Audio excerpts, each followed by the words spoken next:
La détermination du chef de l'État de doter la République démocratique du Congo aussi bien d'un système de couverture sanitaire que d'un système particulier de prise en charge en soins de santé et frais funéraires au bénéfice des agents de carrière des services publics de l'État vient d'être matérialisée par la signature du contrat portant sur le recrutement d'un prestataire de services en charge de la couverture des soins de santé et de frais funéraires au profit des agents de carrière des services publics de l'État et des membres de leur famille. Cela sur toute l'étendue du territoire national. Ce contrat signé par le vice-premier ministre, ministre de la fonction publique Jean-Pierre Liaou, accompagné du ministre des Finances Nicolas Kazadi et du vice-ministre du budget Élisée Bokoumouana, permet aux agents et fonctionnaires de l'État certifiés réguliers et détenteurs d'une carte biométrique de bénéficier gratuitement des soins de santé auprès des hôpitaux concernés ainsi que des frais funéraires.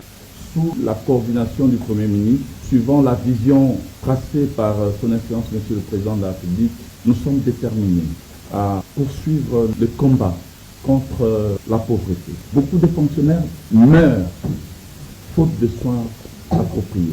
Ils perdent leurs conjoints, leurs enfants, faute d'avoir la possibilité de les soigner. Et aujourd'hui, c'est un grand pas. C'est vraiment avec soulagement, avec plaisir que avec mes collègues, j'ai eu le plaisir de poser cet acte. Et nous allons, dans les jours qui viennent, continuer à œuvrer pour l'amélioration des conditions sociales des fonctionnaires de l'État congolais.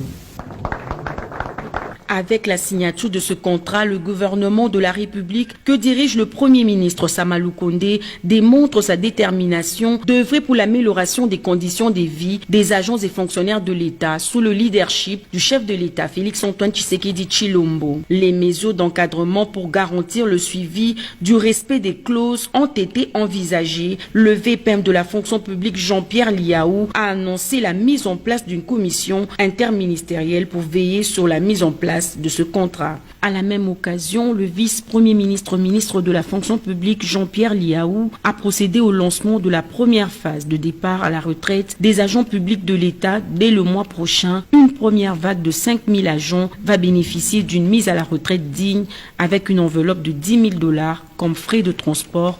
À cela s'ajoutent les allocations des fins de carrière.